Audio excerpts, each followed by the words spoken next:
$100 million is a number that exists in the realm of abstraction for most of the world.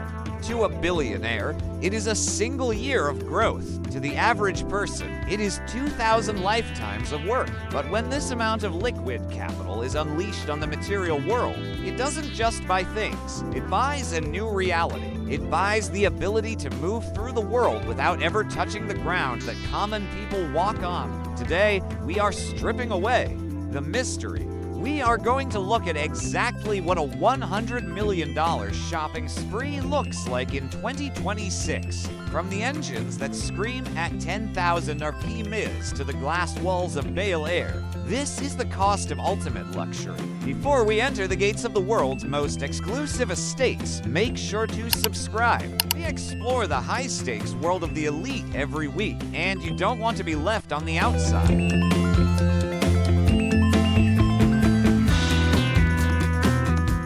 We begin with the most visible marker of extreme wealth, the garage. For the person with $100 million to spend, a standard Ferrari or Lamborghini is simply a daily driver. To truly spend at this level, you enter the world of one-of-one and ultra-limited production. Consider the Rolls-Royce La Rose Noir Droptail. It is currently the most expensive new car in the world, with a price tag of roughly $30 million. For that price, you aren't just buying a car, you are buying for years of labor from the world's finest craftsmen, a detachable carbon fiber roof, and an interior featuring 1,603 pieces of hand-finished wood parquetry. If your taste leans towards speed rather than ceremony, the Bugatti La Voiture Noir demands $18.7 million.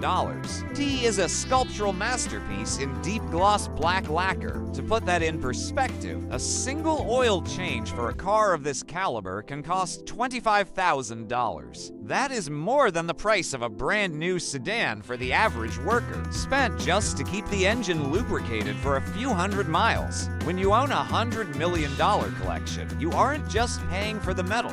You are paying for a dedicated mechanic who flies to your location whenever a warning light appears. But even the most expensive car is just a way to get to the house. In 2026, a $100 million mansion is not just a home, it is a private village in the hills of Bel Air, a property like La Fin recently listed for $99.9 million.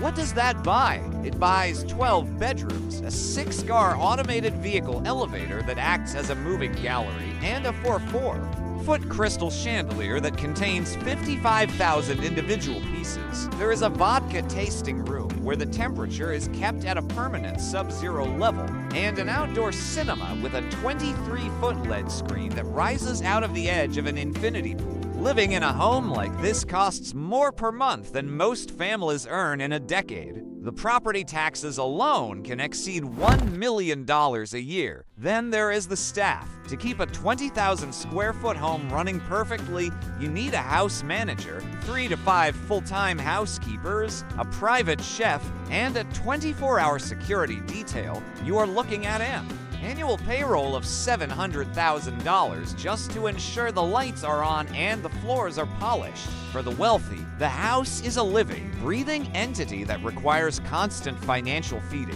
Stay tuned, because as we move from land to the sky and the sea, the numbers become even more staggering. The daily cost of simply existing at this level is where the true weight of wealth is felt.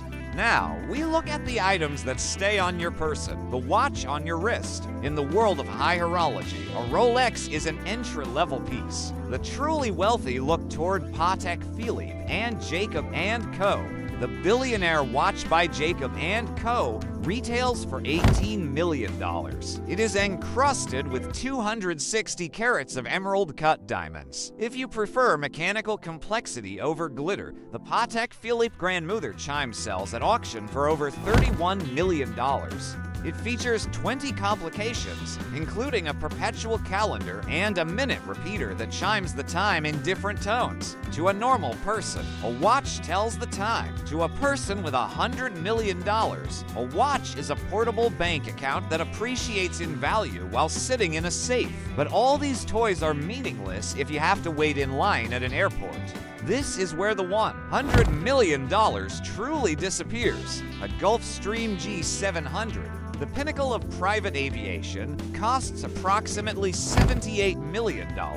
That leaves you with $22 million for the rest of your life. But the purchase price is only the beginning. To fly this jet, you need a crew of 2 pilots and a flight attendant, costing $300,000 a year in salaries. Fueling the jet for a single round trip across the Atlantic can cost $50,000. Hangar fees, insurance, and mandatory maintenance bring the total operating cost to about $3 million every single year. If you are flying it, you are losing money faster. Then there is the sea. A super yacht is often described as a hole in the water that you throw money into. A 150-foot custom yacht will easily consume the remaining balance of a $100 million fortune.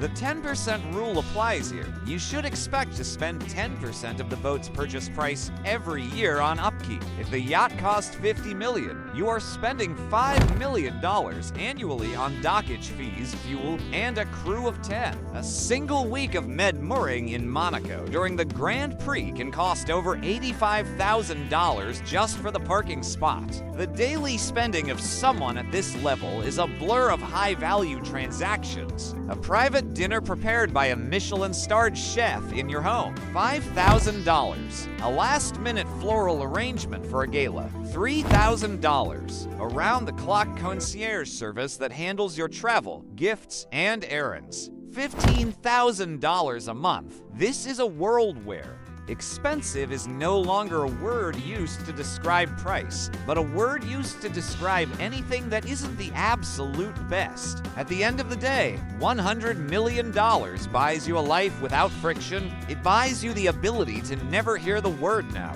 but it also buys a relentless cycle of maintenance. Every mansion needs a crew, every jet needs a pilot, and every yacht needs a captain. You don't just own the assets, you own the responsibility of keeping them perfect. For those who have reached this peak, the money isn't for survival, it is for the construction of a private empire where every detail is tailored to their exact desire.